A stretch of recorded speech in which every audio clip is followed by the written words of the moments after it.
কার্যক্রম নিষিদ্ধ আওয়ামী লীগের ৭৭তম প্রতিষ্ঠাবার্ষিকী ঘিরে নাশকতার আশঙ্কায় ঢাকা, চট্টগ্রাম সহ ৬ জেলায় টহল দিচ্ছে সেনাবাহিনী, আর বিজিবি টহল দিচ্ছে ৫ জেলায়। রয়েছে পুলিশ ও র্যাবের তৎপরতা।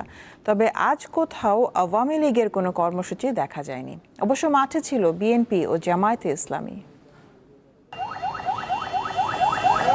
কার্যক্রম নিষিদ্ধ আওয়ামী লীগের প্রতিষ্ঠা বার্ষিকী ঘিরে নাশকতা ও বিশৃঙ্খলা সৃষ্টির আশঙ্কায় ঢাকা, চট্টগ্রাম, নারায়ণগঞ্জ, গাজীপুর, গোপালগঞ্জ ও ফরিদপুরে সেনাবাহিনী মোতায়েন করে স্বরাষ্ট্র মন্ত্রণালয়।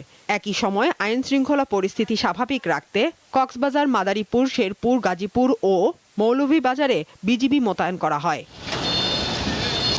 গাজীপুরে সোমবার বিকেলে মাঠে নামে সেনাবাহিনী ও বিজিবি, পাশাপাশি মোতায়েন করা হয় পুলিশের বিপুল সংখ্যক সদস্য। মঙ্গলবার সকাল থেকে জোরদার করা হয় টহল। এর মাঝে আমি কোনো অপ্রীতিকর কোনো ঘটনা দেখতে পাইনি, তবে নাওজরের ওখানে আইন শৃঙ্খলা বাহিনীর কিছু গাড়ি ওখানে দেখছি আর কি। এখন এ পর্যন্ত কিছু হয় নাই, এখন ভবিষ্যতে কি হবে এটা বলা যাচ্ছে না। পরিস্থিতি স্বাভাবিক আছে, মোটামুটি সবকিছু ঠিকঠাক আছে, বর্তমানে কোনো সমস্যা নাই। বেআইনি মিছিল ও অন্যান্য কার্যক্রমের মাধ্যমে নাশকতা ও বিশৃঙ্খলা ঠেকাতে গোপালগঞ্জে সতর্ক অবস্থানে রয়েছে সেনাবাহিনী ও পুলিশ। জেলা শহরে মোতায়েন করা হয়েছে ১৭১ জন সেনা সদস্য। আমাদের উঠে দাঁড়াতে হবে, সকল অন্যায়ের বিরুদ্ধে রুখে দাঁড়ানোর এনার্জি পার্টনার। ফরিদপুর শহরে গুরুত্বপূর্ণ জায়গাগুলোতে সেনা সদস্যরা টহল দিচ্ছে। জননিরাপত্তা নিশ্চিত করার পাশাপাশি যে কোনো ধরনের অপ্রীতিকর পরিস্থিতি এড়াতে পুলিশ ও জেলা প্রশাসন সর্বোচ্চ সতর্ক অবস্থানে রয়েছে।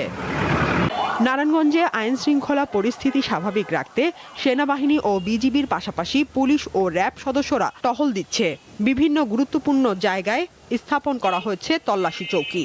আইন শৃঙ্খলা বাহিনী থাকতে আমাদের কোনো ভয় নেই, আমরা রাস্তাঘাটে নিশ্চিন্তায় চলতে পারি। চান্দাবাজ নাই, দান্দাবাজ নাই, কোনো অরাজকতা কিছু নাই। ওরকম কোনো নাশকতা বা কোনো সংখ্যা দেখতেছে না, যেহেতু প্রশাসন অ্যাক্টিভ। কার্যক্রম নিষিদ্ধ আওয়ামী লীগের প্রতিষ্ঠাবার্ষিকী ঘিরে নাশকতা এড়াতে ৬ জেলায় ৩০ জুন পর্যন্ত সেনাবাহিনী মোতায়েন থাকবে বলে জানিয়েছে স্বরাষ্ট্র মন্ত্রণালয়। এদিকে আওয়ামী লীগের বিরুদ্ধে দেশের বিভিন্ন স্থানে বিক্ষোভ মিছিল করেছে বিএনপি ও জামায়াতে ইসলামী। সাদিয়া চৌধুরী, দীপ্ত, বার্তা কক্ষ।